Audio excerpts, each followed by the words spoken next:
12वी अर्थशास्त्र सराव परीक्षा 1 नमुना उत्तरपत्रिका HSC बोर्ड परीक्षेच्या स्वरूपानुसार आपण याच्या अगोदर सराव परीक्षा प्रश्नपत्रिका दिलेली आहे नंबर 1। तर त्याच प्रश्नपत्रिकेचे एक आदर्श उत्तरपत्रिका तयार करण्याचा हा प्रयत्न आहे। यामध्ये प्रश्न जे दिलेले आहेत आता या ठिकाणी 12वी विषय अर्थशास्त्र मराठी माध्यम आणि अर्थशास्त्राचा कोड आहे 49। तुम्ही बोर्डाचा फॉर्म भरत असताना त्या ठिकाणी भरलेलंच असेल। नमुना उत्तरपत्रिका लेखी परीक्षा 80 गुण, वेळ 3 तास। त्याच्यामध्ये प्रश्न पहिला, प्रश्न क्रमांक 1 योग्य पर्याय निवडा, गुण 5। आता टोटल प्रश्न पहिला जो आहे तो गुण 20 चा आहे। प्रश्न पहिला अ मध्ये योग्य पर्याय निवडा, उत्तरे आपण दिलेली त्या ठिकाणी। प्रश्न पहिला अ मध्ये योग्य पर्याय निवडामध्ये नंबर 1 जे आहे अर्थशास्त्राची शाखा जी संसाधन वाटपाशी संबंधित आहे। यामध्ये पर्याय दिलेले आहे तुम्हाला सूक्ष्म अर्थशास्त्र, स्थूल अर्थशास्त्र, अर्थमिती आणि यापैकी काही नाही असे 4 पर्याय दिलेले आहेत। यामध्ये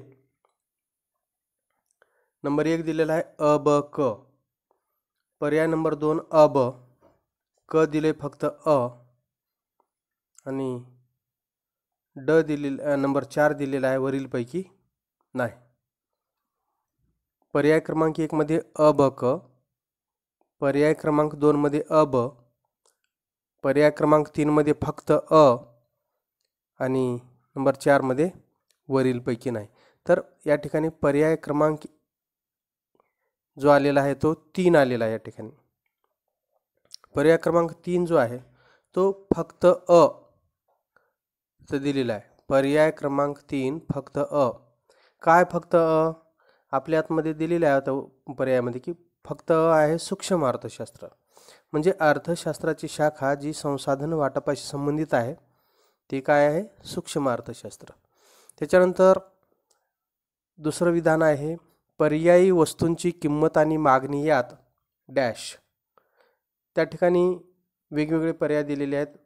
अ दिलेला आहे प्रत्यक्ष संबंध असतो, ब व्यस्त संबंध असतो, क कोणताही बदल नाही आणि ड प्रत्यक्ष आणि व्यस्त संबंध असतो। तर या ठिकाणी पर्याय क्रमांक 1 अ जे आहे प्रत्यक्ष संबंध असतो। पर्यायी वस्तूची किंमत आणि मागणी यात प्रत्यक्ष संबंध असतो। कसा? साखरेची जर किंमत वाढली तर गुळाची मागणी वाढत असते, म्हणजे साखरेच्या किमतीत जर वाढ झाली तर गुळाच्या मागणीत वाढ होते। म्हणजे एखाद्या पर्यायी वस्तूच्या किंमत जर वाढली तर संबंधित पर्यायी वस्तूची मागणी सुद्धा वाढते, म्हणजे प्रत्यक्ष संबंध असतो।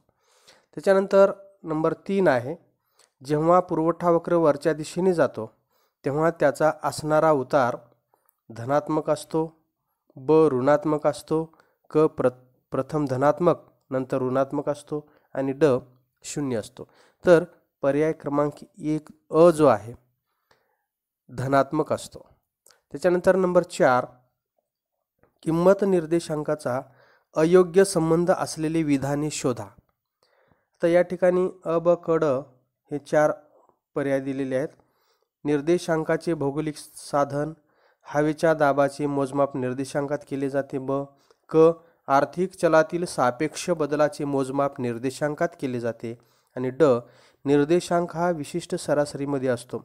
खाली पर्याय दिलेले आहेत नंबर 1 पर्यायामध्ये क आणि ड, नंबर 2 दिलेला आहे अ आणि ब, पर्याय क्रमांक 3 मध्ये ब आणि क आणि पर्याय क्रमांक 4 मध्ये अ ब क आणि ड। तर या ठिकाणी नंबर 4 चं जे उत्तर आहे ते पर्याय क्रमांक 2। पर्याय क्रमांक 2 अ आणि ब। अ काय विधान आहे? निर्देशांकाचे भौगोलिक साधन आणि ब काय आहे तर हवेच्या दाबाचे मोजमाप निर्देशांकात केले जाते।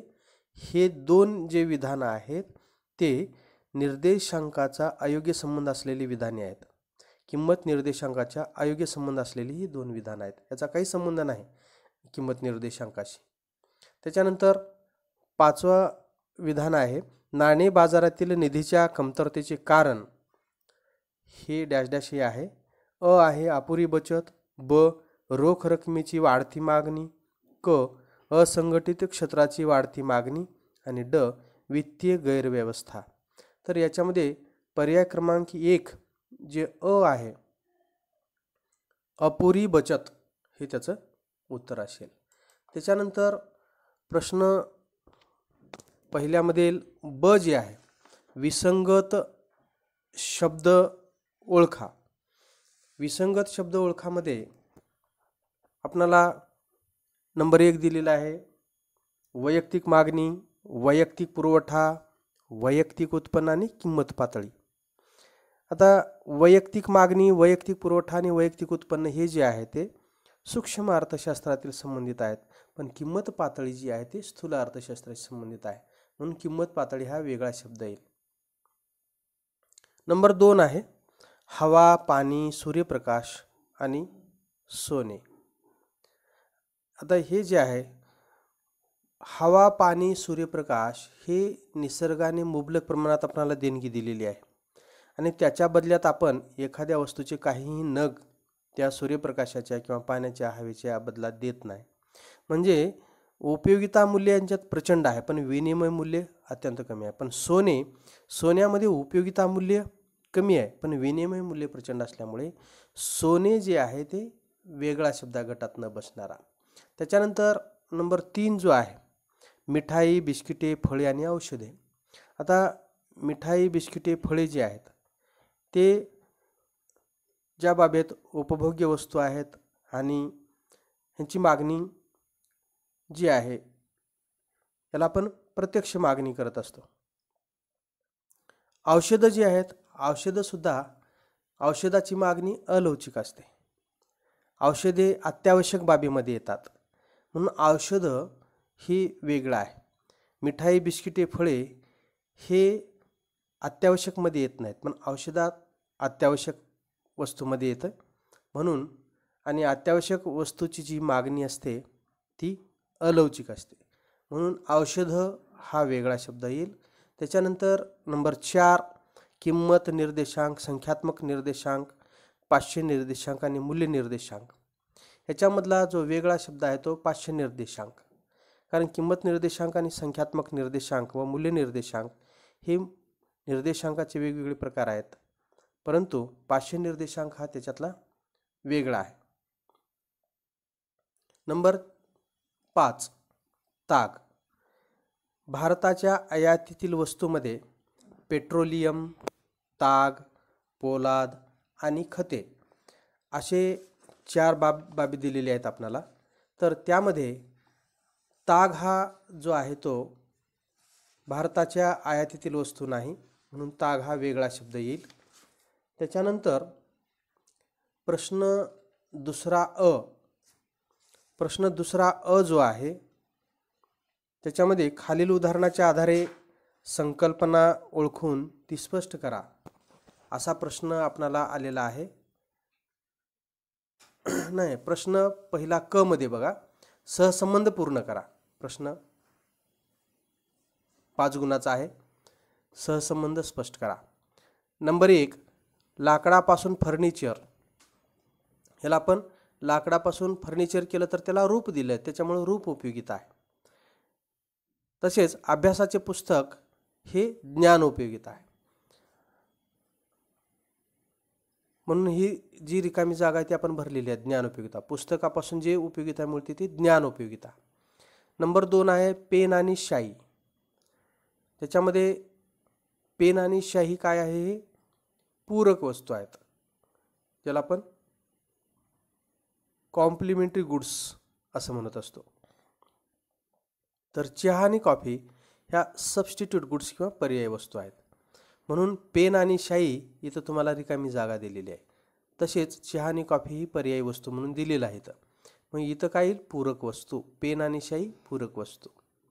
जसं की चहा आणि कॉफी ही पर्यायी वस्तू आहेत तसं पेन आणि शाई पूरक वस्तू. नंबर 3 पूर्ण स्पर्धा, मुक्त प्रवेश आणि निर्गमन हे त्याचं वैशिष्ट्य आहे. तसे प्रवेशावर बंदी हे कोणत्या बाजारपेठेचं वैशिष्ट्य आहे तर ते आहे मक्तेदारीचं. म्हणून इथली जी रिकामी जागा आहे तिथं काय येईल? मोनोपोली किंवा मक्तेदारी. नंबर 4 निर्देशांक भाववाढ. तसे शेती उत्पादन हे कृषी उत्पादन निर्देशांकामध्ये येतं. भाववाढ आपण जसं किंमत निर्देशांकाच्या सहाय्याने मोजतो, तसं शेती उत्पादन हे शेती उत्पादनाशी संबंधित जो निर्देशांक आहे कृषी उत्पादन निर्देशांक याच्यामध्ये येतं. म्हणून या ठिकाणी हा शब्द भरायचा आहे. नाणे बाजार अल्पकालीन निधी. तर दीर्घकालीन निधी कशाशी संबंधित आहे? भांडवल बाजाराशी आहे, म्हणून इथं भांडवल बाजार येईल. त्याच्यानंतर ड आहे आर्थिक पारिभाषिक शब्द लिहा. नंबर 1 अशी परिस्थिती जेथे कमी किमतीत अधिक प्रमाणात मागणी केली जाते. अशी परिस्थिती जेथे कमी किमतीत अधिक प्रमाणात मागणी केली जाते याला आपण मागणीचा विस्तार किंवा एक्सपान्शन इन डिमांड असे म्हणतो. नंबर 2 एका जादा नगसंख्येच्या उत्पादनामुळे एकूण खर्चात होणारी निव्वळ वाढ याला आपण मार्जिनल एक्सपेंडिचर किंवा मार्जिनल कॉस्ट असं म्हणतो. Marginal cost MC. सीमांत खर्च मार्जिनल कॉस्ट सीमांत खर्च. एका जादा नगसंख्येच्या उत्पादनामुळे एकूण खर्चात होणारी निव्वळ वाढ. समजा 10 वस्तू तयार केल्या आणि 120 रुपये खर्च आला आणि 11 वस्तू तयार केल्या तर 125 रुपये खर्च आला, तर एका जादा नगामुळे एकूण खर्चात 5 रुपयांनी भर पडली. आणि एका जादा नगसंख्येच्या उत्पादनामुळे एकूण खर्चात होणारी निव्वळ वाढ त्याला आपण मार्जिनल कॉस्ट किंवा सीमांत खर्च असं म्हणत असतो. नंबर 3 मागणी वक्र आणि पुरवठा वक्र एकमेकांना ज्या बिंदूत छेदतात असा बिंदू म्हणजे इक्विलिब्रियम पॉईंट किंवा समतोल बिंदू. नंबर 4 दीर्घकालीन निधी घेण्याचे साधन म्हणून कंपन्या किंवा सरकारद्वारे प्रस्तुत केलेले कर्ज साधन त्याला आपण रोखे म्हणतो. रोखे विकून सरकार मोठ्या प्रमाणात पैसा उभा करत असते. कंपन्या किंवा सरकार निधी उभा करत असते, दीर्घकालीन निधी.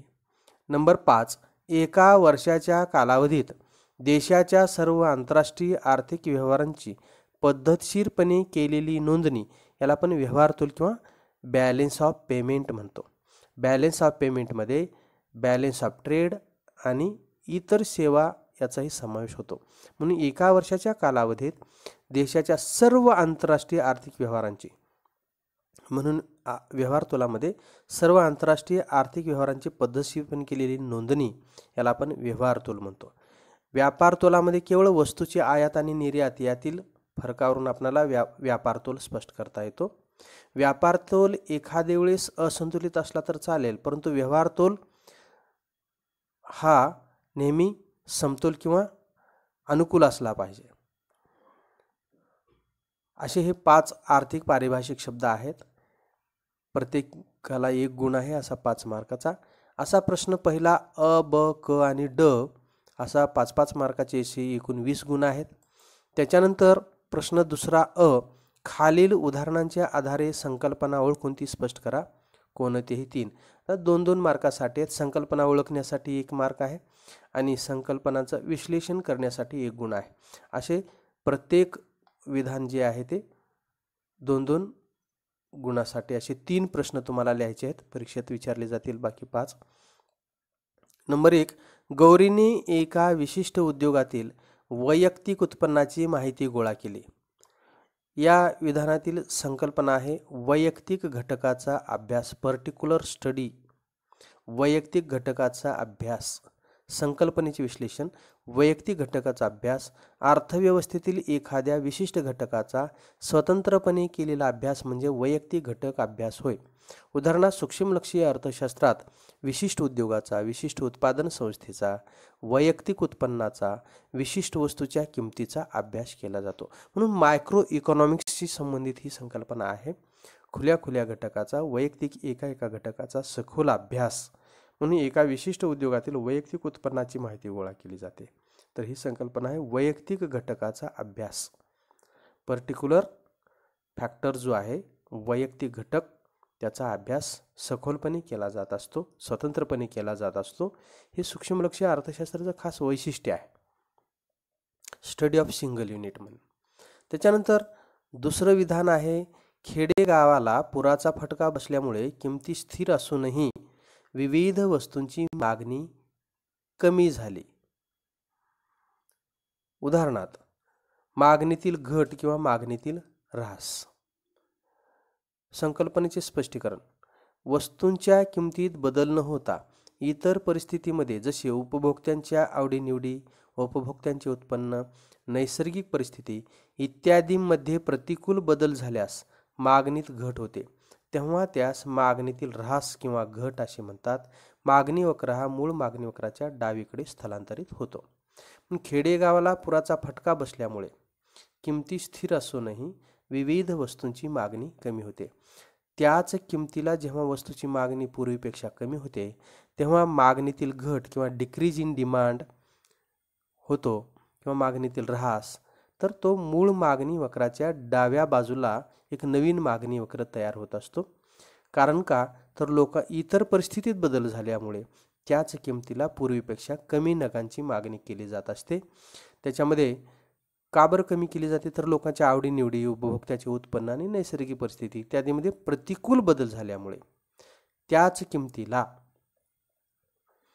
पूर्वीपेक्षा मागणी कमी होते आणि नवीन मागणी वक्र मूळ मागणी वक्राच्या डाव्या बाजूला स्थलांतरित होत असतो किंवा नवीन मागणी वक्र तयार होत असतो. त्याच्यानंतर नंबर 3, करांत सवलती दिल्यामुळे पूजाने तिच्या कुटीरोद्योगातील वस्तू मोठ्या प्रमाणात बाजारपेठेत विक्रीसाठी आणल्या.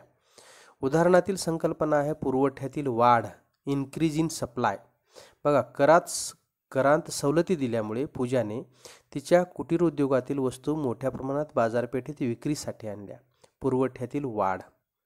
संकल्पनेचे स्पष्टीकरण. वस्तूची किंमत स्थिर असताना इतर परिस्थिती अनुकूल झाल्यामुळे, म्हणजेच उत्पादन घटकाच्या किमतीत घट, करांच्या प्रमाणात घट, तांत्रिक सुधारणा इत्यादीमध्ये अनुकूल बदल झाल्यामुळे पुरवठा वाढतो. त्यास पुरवठ्यातील वृद्धी किंवा ग्रोथ किंवा इन्क्रीज असे म्हणतात. त्यामुळे पुरवठा वक्र मूळ पुरवठा वक्राच्या उजवीकडे सरकतो. यामध्ये जर सरकारचं धोरण करात घट करण्याचा असेल तर उत्पादन खर्च कमी येतो आणि कमी उत्पादन खर्चामध्ये अधिकाधिक वस्तू निर्माण करण्यास उत्पादकाला प्रोत्साहन मिळते आणि मग त्याच किमतीला अधिकाधिक पुरवठा केला जाऊ शकतो. म्हणून वस्तूची किंमत स्थिर राहते, त्याच किमतीला पुरवठा अधिक होतो आणि मूळ पुरवठा वक्राच्या उजव्या बाजूला एक नवीन पुरवठा वक्र तयार होत असतो. म्हणून त्याला आपण इन्क्रीज इन डिमांड किंवा growth in demand, increase in supply और ग्रोथ इन सप्लाय असं म्हणत असतो. म्हणून पुरवठा वक्र जो आहे, पुरवठ्यात वाढ केव्हा होते, तर सरकारने जर करात सवलत दिली, उत्पादन घटकाच्या किमती कमी झाल्या, तर उत्पादकाचा उत्पादन खर्च कमी येतो आणि मग उत्पादकाला अधिकाधिक उत्पादन करण्याची प्रेरणा मिळते आणि साठा वाढला की ऑटोमॅटिकच पुरवठासुद्धा वाढू शकतो. त्याच किमतीला अधिकाधिक तो पुरवठा उत्पादक करतो आणि मूळ पुरवठा वक्राच्या उजव्या बाजूला नवीन एक पुरवठा वक्र तयार होतो. नंबर 4, टीनाने 50,000 एकर एक रक्कम एका वर्षाकरता बँकेत जमा केली. टीनाने 50,000 एक रकमी, जोडलेला आहे शब्द चुकून, प्रिंट मिस्टेक आहे, एक रकमी आहे, एक रकमी रक्कम एका वर्षाकरता बँकेत जमा केली. उदाहरणातील संकल्पना आहे मुदत ठेव, त्याला आपण टाइम डिपॉझिट म्हणतो. संकल्पनेचे स्पष्टीकरण. मुदत ठेवी ठराविक कालावधीसाठी ठेवल्या जातात. या ठेवीत असलेली रक्कम ठरवून दिलेल्या कालावधीनंतर काढता येते. यावर दिला जाणारा व्याजदर तुलनेने अधिक असतो.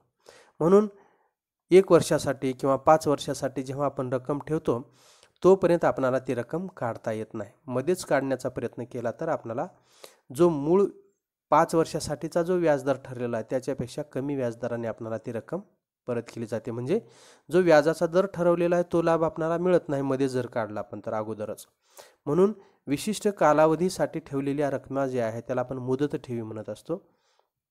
आणि ते ठेवीत असलेली रक्कम ठरवून दिलेल्या कालावधीनंतर काढता येते. आणि म्हणून याच्यावर सुद्धा व्याजाचा दर हा इतर ठेवीपेक्षा जास्त असतो. त्याच्यानंतर नंबर 5, इंग्लंडने भारतातून कापसाची आयात केली व त्यापासून कपडे तयार करून ते मलेशियाला विकले. उदाहरणातील संकल्पना आहे पुनर्निर्यात व्यापार. संकल्पनेचे स्पष्टीकरण बघा. वस्तूची आयात करून त्यावर प्रक्रिया करून जेव्हा ती निर्यात केली जाते तेव्हा त्यास पुनर्निर्यात व्यापार म्हणतात. म्हणजे इंग्लंडने भारतातून कापूस कच्चा माल नेला, त्यावर प्रक्रिया केली, त्याच्यावर कपडे तयार करून त्याचे मलेशियाला विकले. म्हणजे वस्तूची आयात करून त्यावर प्रक्रिया करून जेव्हा ती निर्यात केली जाते तेव्हा त्यास पुनर्निर्यात व्यापार म्हणतात. इंग्लंडने तसंच केलं होतं. इंग्लंडने भारतातून कापसाची आयात केली व त्यापासून कपडे तयार करून ते मलेशियाला विकले. अशा पद्धतीनं ह्या 5 संकल्पना ज्या आहेत ते आपण ओळखल्या आणि त्यांचं स्पष्टीकरण केलेलं आहे. याच्यातल्या कोणत्याही 3 संकल्पना परीक्षेमध्ये तुम्हाला लिहायचे असतात. 5 विचारलेले असतात. संकल्पना ओळखण्याला 1 गुण आणि स्पष्टीकरणाला 1 गुण, असं प्रत्येकी 2 गुण तुम्हाला 6 मार्कासाठी 3 प्रश्न सोडवावे लागतात 5 पैकी. त्याच्यानंतर आहे प्रश्न दुसरा ब, फरक स्पष्ट करा. कोणतेही 3-6 गुणासाठी प्रत्येकी 2 मुद्द्यामध्ये असणे आवश्यक आहे. सूक्ष्म अर्थशास्त्र आणि स्थूल अर्थशास्त्र. बघा या ठिकाणी सूक्ष्म अर्थशास्त्र आणि स्थूल अर्थशास्त्र. प्रथम अर्थ आहे. अर्थव्यवस्थेतील विशिष्ट वैयक्तिक आर्थिक घटकांचा अभ्यास करणारे शास्त्र म्हणजे सूक्ष्मलक्षीय अर्थशास्त्र होय. उदाहरण दिले तर वैयक्तिक मागणी, वैयक्तिक पुरवठा, वैयक्तिक बचत, वैयक्तिक गुंतवणूक इत्यादी. तर स्थूल अर्थशास्त्राचा अर्थ दिलेला आहे अर्थव्यवस्थेतील समग्र पातळीवरील मोठ्या आर्थिक घटकांचा अभ्यास करणारे शास्त्र म्हणजे स्थूल अर्थशास्त्र. उदाहरणार्थ एकूण मागणी, एकूण पुरवठा, एकूण बचत, एकूण गुंतवणूक म्हणजे ॲग्रिगेटिव्ह स्टडी असते. तर समुच्चयात्मक संबंध असतो या ठिकाणी. आणि या ठिकाणी इंडिव्हिज्युअलिस्टिक आहे आणि हे ॲग्रिगेटिव्ह आहे. दुसरा अभ्यास पद्धती दिलेल्या फरकामध्ये सूक्ष्म अर्थशास्त्रामध्ये व्यक्तिगत घटकाचा अभ्यास केला जात असल्याने सूक्ष्म अर्थशास्त्र व्यक्तिनिष्ठ वस्तुनिष्ठ असते. म्हणून सूक्ष्म अर्थशास्त्रामध्ये व्यक्तिगत घटकाचा अभ्यास केला जातो. एका घटकाचा, खुल्या घटकाचा, एखाद्या वस्तूची किंमत, उपभोक्त्याचे उत्पन्न, एखाद्या उपभोक्त्याची मागणी, एखाद्या उत्पादकाचा पुरवठा, एखाद्या वस्तूची किंमत, particular study of single unit असते. म्हणून हे इंडिव्हिज्युअलिस्टिक आहे. तर हे ॲग्रिगेटिव्ह आहे. अभ्यास पद्धतीमध्ये स्थूल अर्थशास्त्रामध्ये अर्थव्यवस्थेतील घटकांच्या समुच्चयाचा अभ्यास केला जात असल्याने स्थूल अर्थशास्त्र हे समाजनिष्ठ किंवा राष्ट्रनिष्ठ आहे. म्हणजे संपूर्ण राष्ट्रीय पातळीवरील सरासरीच्या घटकाचा अभ्यास केला जातो. सरासरी किंमत पातळी किंवा ॲग्रिगेटिव्ह डिमांड, ॲग्रिगेट सप्लाय, राष्ट्रीय उत्पन्न, अशा या देशातील रोजगाराची पातळी, अशा या सरासरीचा अभ्यास या ठिकाणी केला जात असतो. तर या ठिकाणी एका घटकाचा खुल्या घटकाचा सखोल असा अभ्यास स्वतंत्रपणे केला जात असतो. त्याच्यानंतर संपूर्ण लवचिक मागणी आणि संपूर्ण अलवचिक मागणी.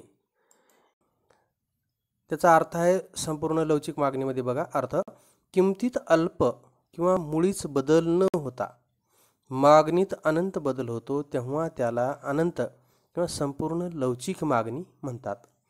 तर संपूर्ण अलवचिक मागणीमध्ये किमतीमध्ये कितीही शेकडा बदल झाला तरी मागणीत कोणताच बदल होत नाही तेव्हा त्याला संपूर्ण अलवचिक मागणी किंवा ताठर मागणी म्हणतात. याला आपण इनइलॅस्टिक डिमांड आणि याला इलॅस्टिक डिमांड असं म्हणत असतो.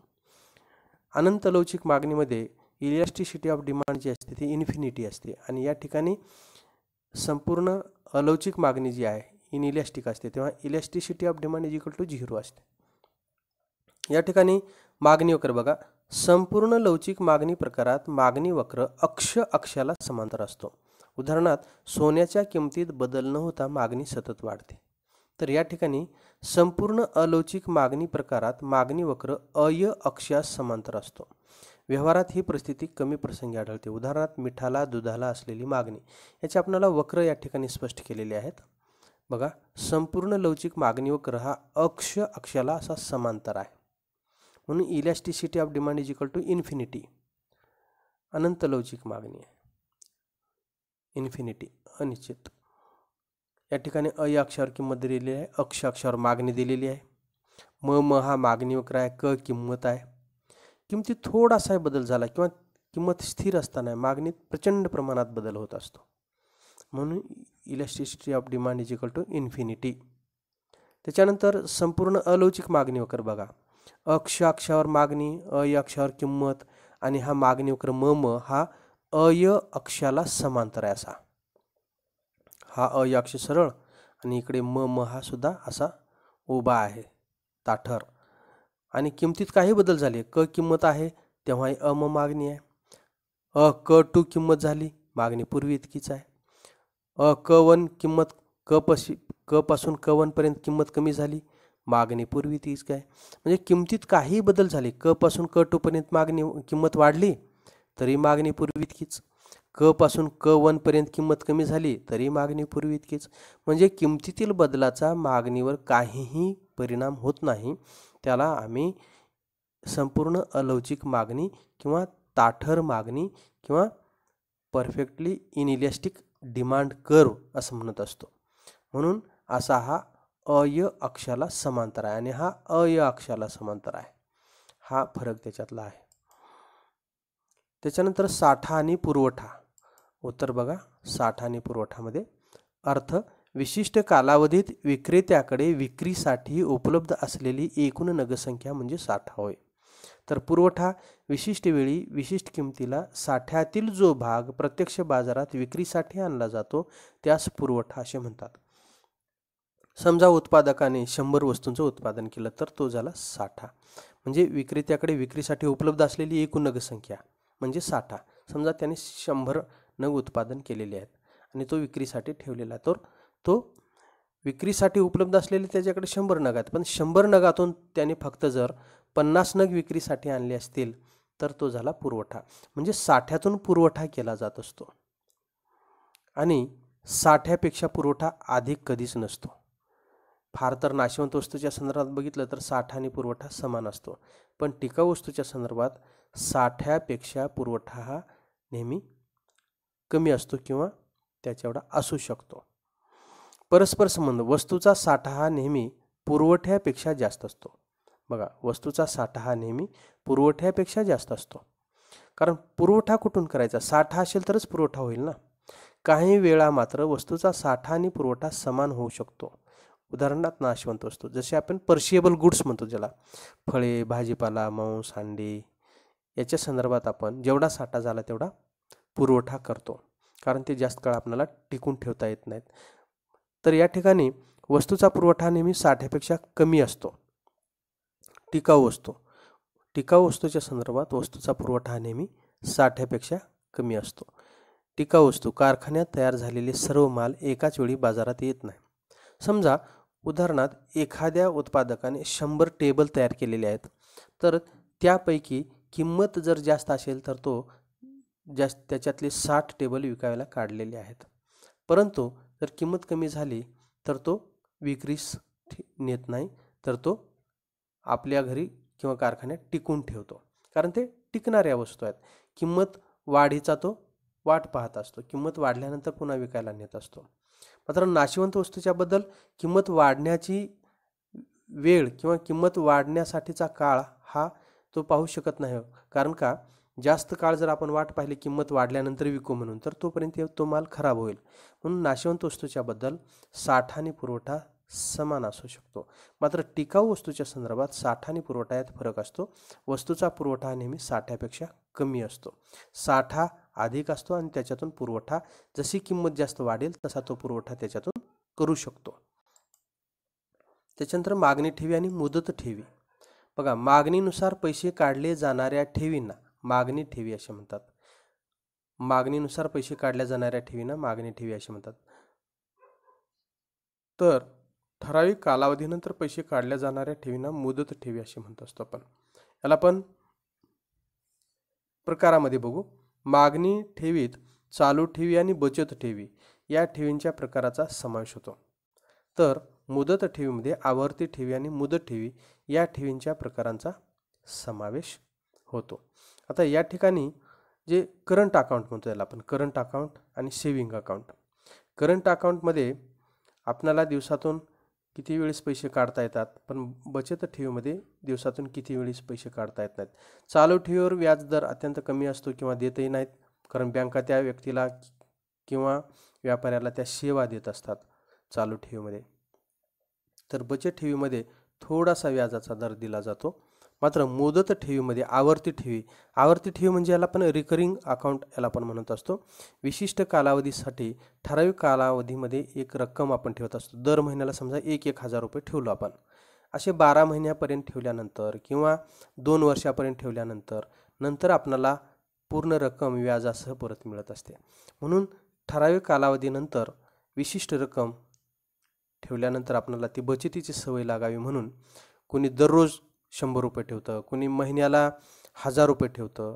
असे 12 महिन्याचे 12,000, असे 5 वर्षाचे 1,000 रुपये दर महिन्याला भरल्यानंतर 5 वर्षानंतर तुम्हाला ते व्याज आणि मुद्दलाची रक्कम मिळत असते. अशा पद्धतीनं ठराविक कालावधीनंतर तुम्हाला बचतीची सवय लागावी म्हणून विशिष्ट कालावधीनंतर तुम्ही रक्कम नियमितपणे ठेवत असता. दर महिन्याला 1000 रुपये ठेवले तर 5 वर्षापर्यंत अशा पद्धतीनं 12×5 60 महिने दर महिन्याला 1000 रुपये ठेवले नियमितपणे सतत, आणि 5 वर्षानंतर मुद्दल आणि व्याजासहित ती रक्कम मिळते. त्याला आपण आवर्ती ठेवी म्हणतो. मुदत ठेवीमध्ये सुरुवातीला एकदाच रक्कम ठेवली जाते 5 वर्षासाठी 2 वर्षासाठी जी काय असेल ते, तोपर्यंत ती रक्कम आपल्याला काढता येत नाही मुदत ठेवीमध्ये. म्हणून चालू ठेवीला व्याज मिळेलच असं नाही, बचत ठेवीला अत्यल्प मिळते, आवर्ती ठेवीला त्याच्यापेक्षा जास्त मिळते आणि मुदत ठेवीला सर्वात जास्त व्याजाचा दर मिळतो. कारण बँकेला 5 वर्षापर्यंत तुमचे पैसे निशंकपणे वापरायला भेटत असतात. तुम्ही बँकेकडे जाणारच नाहीत पैसे काढायला, कारण तुम्हाला मुदत संपल्याशिवाय ते पैसे काढताच येत नाहीत. म्हणून 5 वर्षापर्यंत 10 वर्षापर्यंत जी काही मुदतीसाठी तुम्ही पैसे ठेवलेत तेवढी मुदत संपण्याच्या आत तुम्हाला ते पैसे मिळत नाहीत. म्हणून मुदत ठेवीवर व्याजाचा दर हा अधिक असतो. त्याच्यानंतर व्यवहार तोल आणि व्यापार तोल. अर्थ बघा, एका वर्षाच्या कालावधीत देशाच्या सर्व आंतरराष्ट्रीय आर्थिक व्यवहारांची पद्धतशीरपणे केलेली नोंदणी म्हणजे व्यवहार तोल, याला आपण बॅलन्स ऑफ पेमेंट म्हणतो. आणि विशिष्ट कालावधीत देशाच्या आयात व निर्यात इम्पोर्ट अँड एक्सपोर्ट मूल्यांमधील फरक म्हणजे व्यापार तोल होय. याला आपण बॅलन्स ऑफ ट्रेड म्हणतो. समजा देशाची आयात झाली 100 कोटीची आणि निर्यात झाली 120 कोटीची. आयातीतून देणं जी द्यायचं आपल्याला ते देऊन निर्यात जी झालेली 120 कोटीची, निर्यातीच्या मूल्यातून आयातीचं मूल्य जर काढून टाकलं तर आपल्याकडे 20 कोटी रुपये शिल्लक राहतात. त्याला आपण बॅलन्स ऑफ ट्रेड म्हणतो. आणि तो कसा आहे, अनुकूल आहे. कारण आयातीमुळे जे देणं झालेलं आहे ते देणं आपण 100 कोटीचे देऊन टाकले आणि निर्यात आपली 120 कोटीची झाली होती. 120 कोटीमधून 100 कोटी गेल्यानंतर 20 जे कोटी शिल्लक राहतात तो आहे आपला अनुकूल व्यापार तोल. निर्यात आणि आयात 100 कोटीची आयात आणि 100 कोटीची निर्यात झाली तर ती झाली बॅलन्स्ड किंवा संतुलित व्यापार तोल. आणि आयात जास्त आहे, आयात 120 कोटीची आणि निर्यात 100 कोटीची असेल तर प्रतिकूल व्यापार तोल होय. पण या ठिकाणी मात्र वस्तूंच्या आयात निर्यातीशिवाय सेवा ज्या दिलेल्या आहेत, बँकिंगच्या सेवा ज्या आहेत किंवा वेगवेगळ्या ज्या सेवा आहेत, बँकेच्या सेवा, पोस्टाच्या सेवा किंवा डॉक्टरांच्या सेवा, ह्या परकीय राष्ट्रांना आपण ज्या सेवा दिलेल्या आहेत त्या सेवेतून आपल्याला अधिकाधिक उत्पन्न मिळत असेल तर आपला व्यापार तोल जरी प्रतिकूल असला तरी सेवामार्फत किंवा इतर वेगवेगळ्या मार्गाने जे मिळणारं उत्पन्न आहे ते त्याच्यात ॲड केल्यास निश्चितच व्यवहार तोल हा संतुलित होऊ शकतो किंवा अनुकूल होऊ शकतो. म्हणून व्यवहार तोलामध्ये वस्तू आणि सेवा या दोन्हीचा समावेश असतो. व्यापार तोलामध्ये फक्त वस्तूंची आयात आणि निर्यात असते, याच्यातील मूल्याचा फरक असतो. तर व्यवहार तोलामध्ये आयात आणि निर्यातीच्या मूल्यातील फरकाशिवाय सर्व्हिसेसपासून मिळालेलं उत्पन्न आणि सर्व्हिसेसपासून दुसऱ्या देशाला द्यावं लागणारा जे काही उत्पन्न आहे, आपल्या देशातून दुसऱ्या देशाला दिलं जाणारं आणि दुसऱ्या देशातून सेवा दिल्यामुळे आपल्या देशाला मिळणारं उत्पन्न, याचाही त्याच्यात समावेश असतो. म्हणून व्यवहार तोल हा अनुकूल असणे, बॅलन्स असणे महत्त्वाचे आहे. व्यापार तोल कमी जास्त होऊ शकतो, पण व्यवहार तोल हा अनुकूल असणे हे त्या देशाच्या आर्थिक सुदृढतेचं एक लक्षण आहे. संकल्पना व्यवहार तोलात व्यापार तोलाचा समावेश होतो. बघा, व्यवहार तोलात व्यापार तोलाचा समावेश होतो, त्यामुळे व्यवहार तोल ही तुलनेने व्यापक स्वरूपाची संकल्पना आहे. म्हणून व्यवहार तोल हा व्यापक आहे. तर व्यापार तोल हा व्यवहार तोलातील एक भाग असल्यामुळे व्यापार तोल ही संकल्पना तुलनेने मर्यादित स्वरूपाची संकल्पना आहे. कारण याच्यामध्ये फक्त वस्तूची आयात आणि निर्यात याच्यातल्याच मूल्यांचा फरक लक्षात घेतला जात असतो. तर व्यवहार तोलामध्ये वस्तूची आयात आणि निर्यात यांच्यातील मूल्यांचा तर फरक लक्षात घेतला जातो. त्याशिवाय इतर मार्गाने मिळणारे जे उत्पन्न आहे, सेवेच्या स्वरूपातून सर्व्हिसेस दिल्यामुळे इतर राष्ट्रातून आपल्या राष्ट्राला मिळणारं उत्पन्न, त्याच्यातून आपल्या देशाला ज्या सेवा दिलेल्या आहेत त्याच्या बदल्यात दुसऱ्या राष्ट्राला दिलं जाणारं उत्पन्न, याच्यातलाही फरक लक्षात घेतला जातो. म्हणून व्यवहार तोल, बॅलन्स ऑफ पेमेंट ही जी आहे ती व्यापक संकल्पना आहे आणि व्यापार तोल किंवा बॅलन्स ऑफ ट्रेड ही मर्यादित स्वरूपाची संकल्पना आहे. प्रश्न तिसरा, खालील प्रश्नांची उत्तरे लिहा. कोणतेही 3 12 मार्काचा प्रश्न आहे. एकूण उपयोगिता आणि सीमांत उपयोगिता यातील संबंध स्पष्ट करा. Total utility and marginal utility relationship between 2 factors. बघा, वस्तूच्या विविध नगापासून मिळालेली सीमांत उपयोगिता आणि एकूण उपयोगिता, इथं उपयुक्तता चुकून झालेला आहे. सीमांत उपयोगिता आणि एकूण उपयोगिता यांच्यात परस्पर संबंध असतो, ते पुढील उदाहरणावरून स्पष्ट होते. क्षयवस्तूचे नग दिलेले आहेत 1 2 3 4 5 6 7. एकूण उपयोगिता दिलेली आहे 10 18 24 28 30 आणि 28. सीमांत उपयोगिता ह्याच्या खाली असलं पाहिजे होतं. 10 8 6 4 2 आणि 0 व -2. अशा पद्धतीने एकूण उपयोगिता या ठिकाणी सुरुवातीपासून एका विशिष्ट पातळीपर्यंत बघा वाढत जाते, नंतर ती स्थिर होते आणि नंतर ती घटते. मात्र सीमांत उपयोगिता सुरुवातीपासून घटत जाते. 10 8 6 4 2 0 आणि -2. याच्यावरून आपल्याला पुढील प्रमाणे आकृती काढता येईल. बघा, एकूण उपयोगिता व सीमांत उपयोगिता. एकूण उपयोगिता व सीमांत उपयोगिता आपण अक्षावर स्पष्ट केलेली आहे. तर अक्षावर वस्तूचे नग स्पष्ट केलेले आहेत. 7 नग घेतलेले आहेत. सुरुवातीला पहिला नग जेव्हा आपण घेतो तेव्हा सीमांत उपयोगिता आणि एकूण उपयोगिता सारखीच असते. किती आहे? 10 आहे. पहिल्या नगाला सीमांत उपयोगिता आणि एकूण उपयोगिता समान आहे म्हणून एकच बिंदू मिळालेला आहे. परंतु नंतर जेव्हा दुसरा नग उपभोक्ता सेवन करतो तेव्हा दुसऱ्या नगाला सीमांत उपयोगिता मिळते 8 आणि एकूण उपयोगिता होते 10 आणि दुसऱ्या नगापासून मिळालेली 8 अशी 18 होते. म्हणजे पहिल्या नगापासून मिळणारी उपयोगिता अधिक दुसऱ्या नगापासून मिळणाऱ्या उपयोगिता त्याची बेरीज केली की ती 18 होते. म्हणून एकूण उपयोगिता अशी वरी वाढत चाललेली आहे. तर दुसऱ्या नगापासून मिळणारी सीमांत उपयोगिता ही पहिल्या नगापेक्षा कमी असते, ती 8 होते. म्हणून सुरुवातीपासून सीमांत उपयोगिता ही घटत जाते. बघा, 10 8 6 4 2 0 आणि -2 अशा पद्धतीनं. तर तिसऱ्या नगाला एकूण उपयोगिता होते बघा 24 आहे. म्हणजे पहिल्या नगाला 10, दुसऱ्या नगाला 8, 10 आणि 8 18, तिसऱ्या नगाला 6, म्हणजे 10 अधिक 8 अधिक 6 एकूण उपयोगिता झाली 24. चौथ्या नगाला सीमांत उपयोगिता आहे 4 आणि एकूण उपयोगिता जी आहे ती 28 होते. कारण ती बेरीज होत जाते. 10 अधिक 8 18, 18 अधिक 6 24, 24 अधिक 4 28. पाचव्या नगाला सीमांत उपयोगिता होते 2 आणि एकूण उपयोगिता होते 30. सहाव्या नगाला सीमांत उपयोगिता 0, कारण अक्षावर बिंदू या आडव्या रेषेवर आलेला आहे म्हणून ते 0 आहे आणि एकूण उपयोगिता सुद्धा 30च राहते.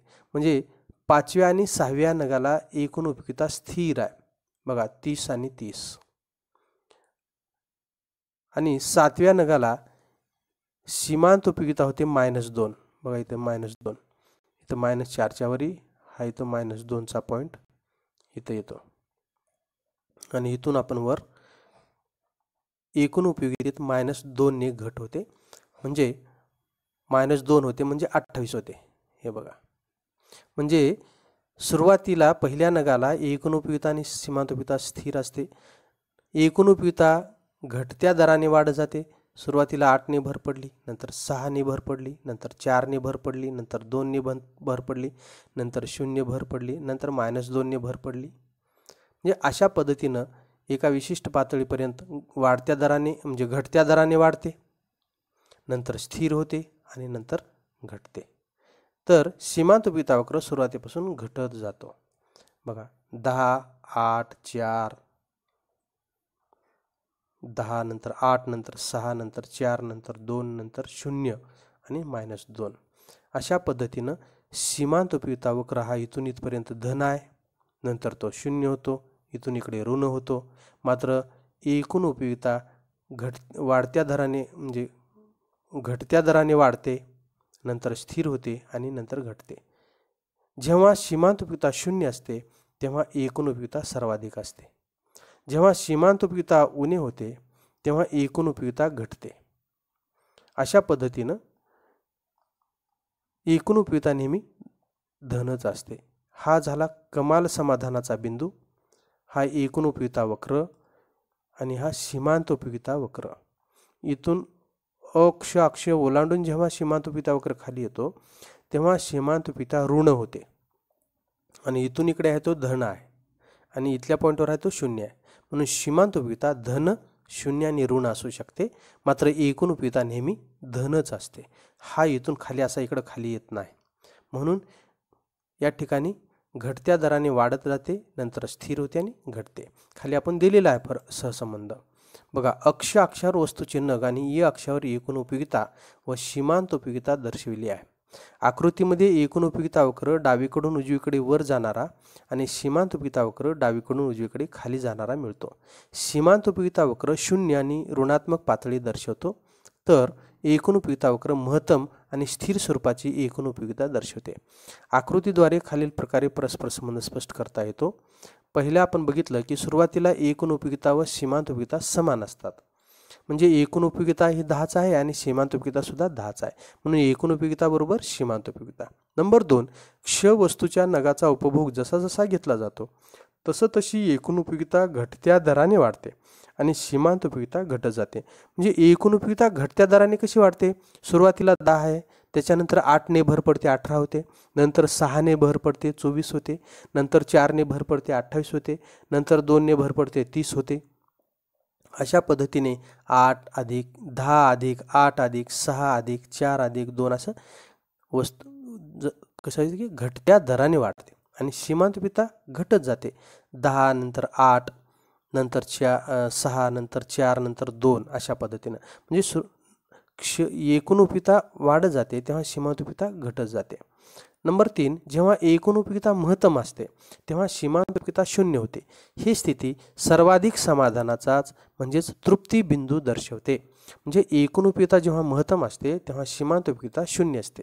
म्हणजे आपण बघितलं की एक विशिष्ट वेळेनंतर एकूण उपयोगिता ही सर्वाधिक होते, 30 होते. 5व्या नगाला 30 होते आणि 6व्या नगाला 30 होते.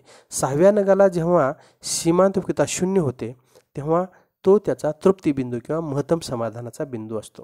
म्हणून सीमांत उपयोगिता जेव्हा 0 असते, अक्षावरल्या बिंदूवर येते, तेव्हा एकूण उपयोगिताचा हा तृप्ती बिंदू असतो. म्हणून 5व्या नगाला हे 30 समाधान आहे एकूण समाधान आणि 6व्या नगाला सुद्धा 30 इतकीच एकूण उपयोगिता आहे.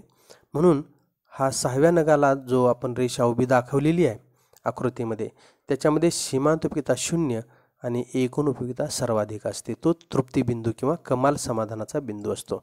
नंबर 4, जेव्हा एकूण उपयोगिता घटते म्हणजे -2 होते तेव्हा म्हणजे एकूण उपयोगिता घटते म्हणजे 30 वरून पुन्हा 28 होते तेव्हा सीमांत उपयोगिता ऋण होते. ही स्थिती उपभोक्त्याचे असमाधान दर्शवते. म्हणजे सीमांत उपयोगिता -2 होते म्हणजे एकूण उपयोगिता 30 वरून 28 होते.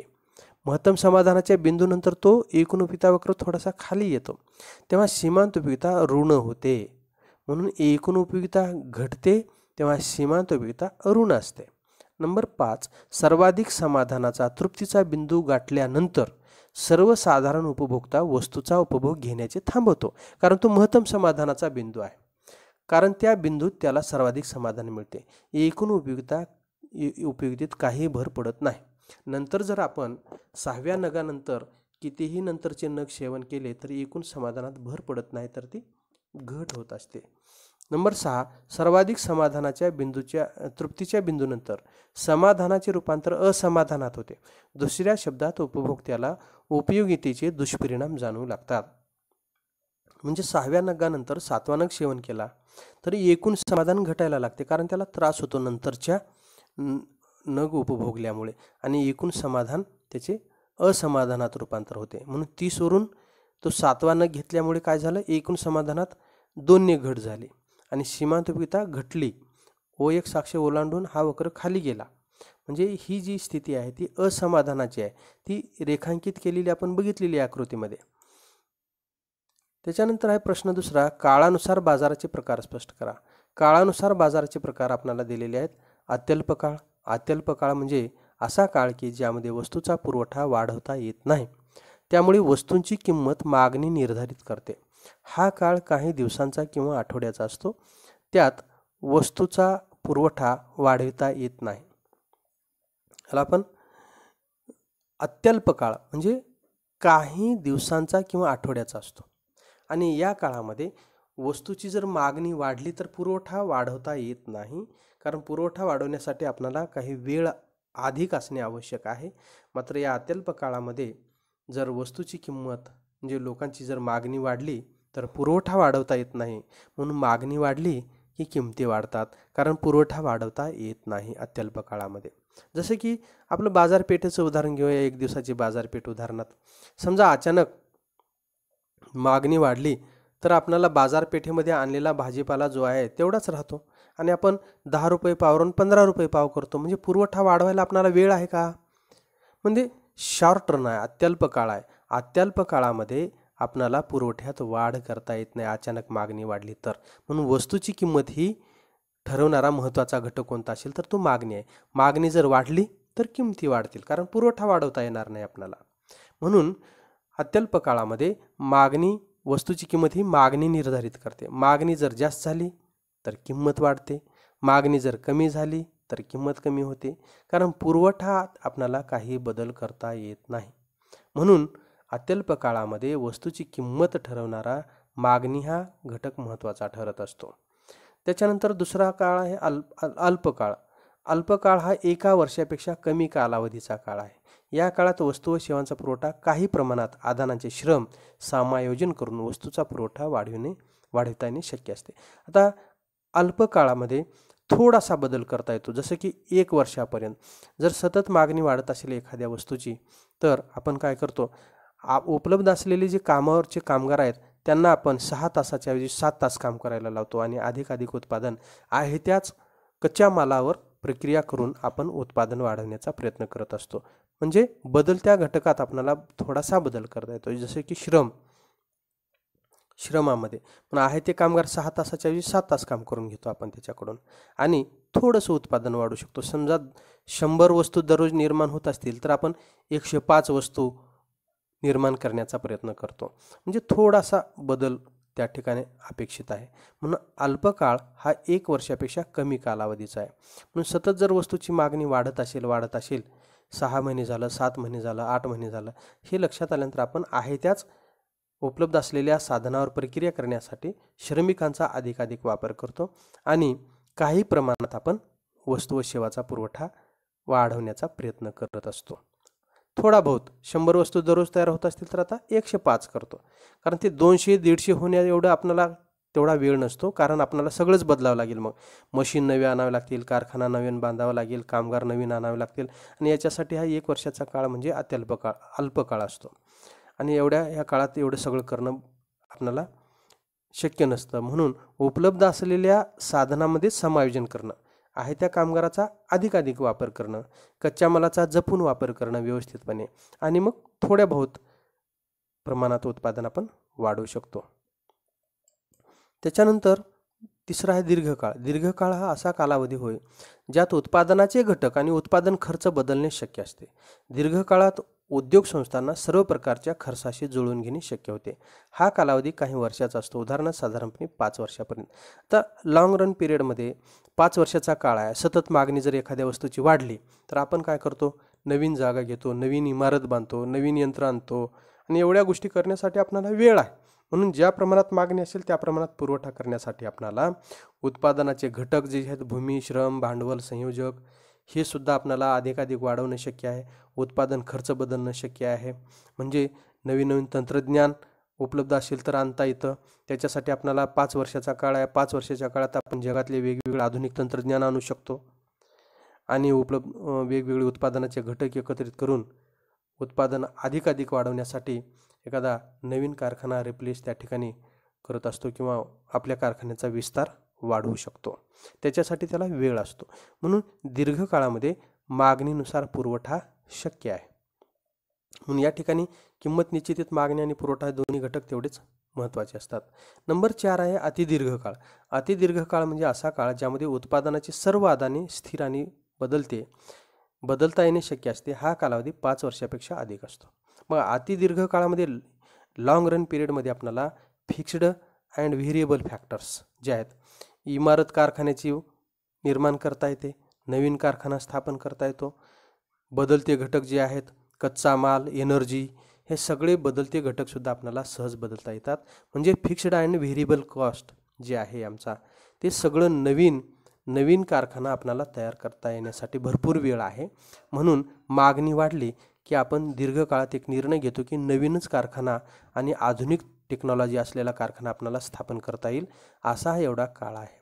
म्हणून अतिदीर्घ काळामध्ये आपल्याला स्थिर खर्च म्हणजे इमारत आहे, यंत्रसामुग्री आहे, हे आपल्याला नवीन स्थापन करता येतात. बदलते घटक जे आहेत व्हेरिएबल फॅक्टर, त्याच्यामध्ये आपल्याला बदल करता येतो. जसे की कच्चा माल आहे, मोठ्या प्रमाणात आणता येतो, नवीन नवीन कुशल कामगार आपल्याला आणता येतात. म्हणजे अशा प्रकारे स्थिर आणि बदलता जे घटक आहेत, आदाने म्हणजे इनपुट्स, याच्यात आपल्याला बदल करून कारखान्याचं स्वरूप बदलता येतं, मोठ्या प्रमाणात उत्पादन करता येतं.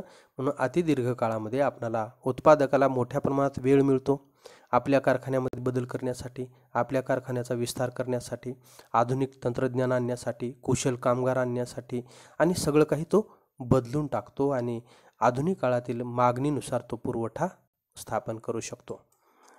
त्याच्यानंतर नंबर 3 आहे निर्देशांकाची काही वैशिष्ट्ये स्पष्ट करा. आता निर्देशांकाची काही वैशिष्ट्ये, ज्याला आपण इंडेक्स नंबर म्हणतो. निर्देशांक हे सांख्यिकीय साधन आहे, म्हणजे संख्यात्मक स्वरूपामध्ये आपल्याला ते विश्लेषण करता येतं. निर्देशांक हे सरासरी काढण्याचे एक विशिष्ट साधन आहे आणि ते शेकडेवारी काढण्यास उपयुक्त ठरते. निर्देशांक ही किंमत पातळीची असेल, उत्पादनाची असेल, आपल्याला सरासरी काढण्याचं एक विशिष्ट साधन आहे आणि ते शेकडेवारीमध्ये किंवा पर्सेंटेजमध्ये आपल्याला सांगण्यास उपयुक्त ठरते. एका विशिष्ट काळात किंवा 2 भिन्न काळात किंवा 2 भिन्न स्थानातील एक किंवा जास्त संबंधित चलांचे परिमाण मोजण्यासाठी निर्देशांक या सांख्यिकीय साधनाचा उपयोग होतो. एका विशिष्ट काळात किंवा 2 भिन्न काळात किंवा 2 भिन्न स्थानातील एक किंवा जास्त संबंधित चलांचे परिमाण मोजण्यासाठी निर्देशांक या सांख्यिकीय साधनाचा उपयोग होतो. समजा 2001ला आपल्या देशातलं कृषी उत्पादन किती होतं आणि ते आता 2021ला किती आहे, ह्याच्यातला बदल आपल्याला निर्देशांकाच्या सहाय्याने मोजता येतो. 2001ची लोकसंख्या किंवा किंमत पातळी आणि 2021ची वेगवेगळ्या वस्तूची किंमत पातळी, याच्यातील आपल्याला तुलना करता येते आणि त्याचं मोजमाप करता येतं. किती टक्क्यांनी वस्तूच्या किमती वाढल्या ते आपल्याला काढता येतं.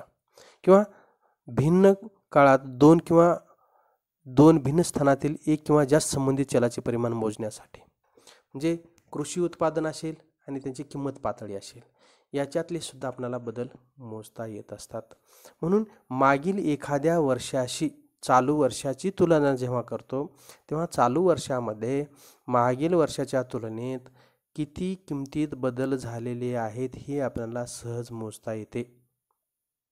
किती टक्क्यांनी किमती वाढल्या. समजा 2001ला 20 रुपये लिटर दूध होतं, आता ते 2021ला किती टक्के आता 50 रुपये लिटर झालं, म्हणजे किती पटीने किमती वाढल्या हे आपल्याला काढता येते. आणि निर्देशांक वाढला याचा तर तेवढ्या पटीने किमती वाढल्या, तेवढ्या पटीने भाववाढ झाली असं आपल्याला म्हणता येईल. त्याच्यानंतर जो निर्देशांक एका चलाच्या सहाय्याने मोजला जातो त्याला एकीकृत निर्देशांक म्हणतात. याउलट जो निर्देशांक चलाच्या गटापासून तयार केला जातो त्याला संयुक्त निर्देशांक असे म्हणत असतात. नंबर 5, निर्देशांक हा चालू वर्षासाठी तयार केला जातो. म्हणून प्रत्येक एक आधारभूत वर्ष गृहीत धरलं जातं, मागील एखादं वर्ष, आणि त्याचा निर्देशांक 100 गृहीत धरला जातो. आणि चालू वर्षाचा जो निर्देशांक येईल तो तेवढी किंमत वाढ किंवा तेवढा बदल झालेला आपल्याला लक्षात येईल. म्हणून निर्देशांक चालू वर्षासाठी तयार केला जातो. ज्याच्यापासून बदल मोजले जातात त्याला मूळ वर्ष असे म्हणतात, बेस इयर. मूळ वर्षाचा किंमत निर्देशांक नेहमी 100 गृहीत धरला जातो आणि त्यानुसार चालू वर्षातील मूल्याप्रमाणे मोजला जातो. अर्थव्यवस्थेतील कल व बदल मोजण्यासाठी निर्देशांकाचा वापर केला जातो, म्हणून त्याला आर्थिक क्रियांचे वायुभारमापक असे म्हटले आहे. आर्थिक क्रियांचे वायुभारमापक असे त्याला म्हटलेलं आहे. अशा पद्धतीचे हे वेगवेगळे वैशिष्ट्ये आहेत. राष्ट्रीय उत्पन्नाच्या चक्रीय प्रवाहाचे द्विक्षेत्र प्रतिमान स्पष्ट करा. बघा, राष्ट्रीय उत्पन्नाचा चक्रीय प्रवाह ही स्थूल अर्थशास्त्रातील मूलभूत संकल्पना आहे, म्हणजे मॅक्रो इकॉनॉमिक्समधील. आर्थिक देवाणघेवाणीतून उत्पादन प्रवाह आणि पैशाच्या प्रवाहाची निर्मिती राष्ट्रीय उत्पन्नाच्या चक्रीय प्रवाहात होते. द्विक्षेत्र राष्ट्रीय उत्पन्नाचा चक्रीय प्रवाह बरोबर कुटुंब संस्था अधिक उद्योग संस्था, Y=C+I. उत्पन्न बरोबर उपभोग आणि गुंतवणूक. द्विक्षेत्रीय राष्ट्रीय उत्पन्नाचा चक्रीय प्रवाह खाली स्पष्ट केला. तर द्विक्षेत्रीयमध्ये कुटुंब काय करतं? उपभोग घेतं, कन्झम्पशन. कुटुंब संस्था काय करते? उपभोग घेते. आणि उपभोग घेण्यासाठी वेगवेगळ्या वस्तूवर खर्च करावा लागतो. आणि वेगवेगळ्या वस्तू कोण तयार करतं? उद्योग संस्था तयार करते. म्हणजे उद्योग संस्था काय करते की उत्पादन करण्यासाठी वेगवेगळ्या वस्तूंची मागणी ही कुटुंब संस्थाकडून करते आणि कुटुंब संस्थेला त्याचा मोबदला देते. आणि कुटुंब संस्था आपला मोबदला घेऊन उद्योग संस्थेने तयार केलेल्या वेगवेगळ्या वस्तूची मागणी करून उपभोग घेते. म्हणजे शेवटी उत्पन्न कुटुंबाकडून शेवटी गुंतवणूकदाराकडे जाते. म्हणजे कुटुंब संस्थेला मिळणारं उत्पन्न हे उद्योग संस्थेकडून मिळतं मोबदल्याच्या स्वरूपात. कामगारांना मजुरी मिळते, भांडवलदाराला व्याज मिळते, भूमीला खंड मिळतो. एखाद्या कुटुंबाची जमीन उद्योगाने घेतली तर त्याचा मोबदला खंडाच्या स्वरूपात मिळतो. एखादी व्यक्ती संयोजन करत असेल तर त्याचा मोबदला नफ्याच्या स्वरूपात मिळतो. आणि अशा पद्धतीने वेगवेगळे मोबदले हे कुटुंब संस्थेकडे जातात उद्योग संस्थेकडून. आणि उद्योग संस्था ज्या वेगवेगळ्या वस्तू तयार करते त्या वेगवेगळ्या वस्तू ह्या कुटुंब संस्थेचं जे उत्पन्न आहे वेगवेगळ्या मोबदल्याचं, ते मोबदले जे आहेत ते वेगवेगळ्या वस्तूवर खर्च करतात आणि त्या वस्तू खरेदी करतात. म्हणजे शेवटी कुटुंब संस्थेला जे काही उत्पन्न मिळालं ते उद्योग संस्थेकडून मिळालं आणि उद्योग संस्थाकडून जे उत्पन्न मिळालेलं आहे तोच त्यांनी वेगवेगळ्या वस्तू खरेदी करण्यासाठी पुन्हा ते पैसा उद्योग संस्थेकडे आला. अशा प्रकारचा हा चक्रीय प्रवाह आपण पुढील आकृतीने स्पष्ट केलेला आहे. राष्ट्रीय उत्पन्नाचे चक्रीय प्रवाहाचे द्विक्षेत्र प्रतिमान कुटुंब संस्था आणि व्यवसाय क्षेत्र अशी 2 विभागात द्विक्षेत्र प्रतिमान विभागणी केलेली. फक्त 2 क्षेत्र दाखवलेले त्या ठिकाणी. आकृतीच्या वरच्या भागात उत्पादन घटकांची बाजारपेठ आणि खालच्या भागात वस्तू व सेवांची बाजारपेठ स्पष्ट केली आहे. याला उत्पादन घटकांचा प्रवाह म्हणतात. हे आकृतीत बाहेरील बाजूस दर्शविले आहे. राष्ट्रीय उत्पन्नाचे चक्रीय प्रवाह द्विक्षेत्र प्रतिमान या ठिकाणी दाखवलेला आहे. हा जो बाहेरचा प्रवाह आहे तो उत्पादनाचे घटक दाखवले आहेत, भूमी, श्रम, भांडवल व संयोजक. हे बघा, अशा पद्धतीनं कुटुंब संस्था काय करते? कुटुंब संस्थेची भूमी आहे किंवा कुटुंब संस्थेतली माणसं काम करण्यासाठी किंवा कुटुंब संस्थेचं जे भांडवल आहे आणि कुटुंब संस्थेमध्ये काही संयोजक आहेत, हे सगळे उत्पादन संस्थेकडे जातात. आणि उत्पादन संस्था काय करते? वेगवेगळ्या वस्तू आणि सेवा तयार करत असते. बघा, बाहेरचा प्रवाह म्हणजे कुटुंब संस्थेकडून हे उत्पादनाचे जे घटक आहेत भूमी, श्रम, भांडवल, संयोजक हे उत्पादन संस्थेकडे जातात. आणि उत्पादन संस्था यांच्या सगळ्याच्या सहाय्याने काय करते? वस्तू आणि सेवा तयार करते अशा पद्धतीने. आणि वस्तू आणि सेवा शेवटी कोण खरेदी करते? कुटुंब संस्था. हे मधलं वर्तुळ बघा. वस्तू आणि सेवा, भूमी, श्रम, भांडवल आणि संयोजकाच्या सहाय्याने उत्पादन संस्था वस्तू आणि सेवा तयार करते. आणि भूमी, श्रम, भांडवल, संयोजक हे सगळे घटक उत्पादन संस्था वापरत असल्यामुळे ही उत्पादन संस्था मधला वर्तुळ बघा की भूमीला खंड देते, श्रमिकाला वेतन देते, भांडवलावर व्याज देते आणि संयोजकाला नफा मिळतो. ही उत्पादन संस्था कुटुंब संस्थेकडले जे उत्पादनाचे घटक वापरलेले आहेत त्याचे मोबदले अशा पद्धतीने देते आणि हे कुटुंब संस्थेचं उत्पन्न होतं. आणि कुटुंब संस्था काय करते मग?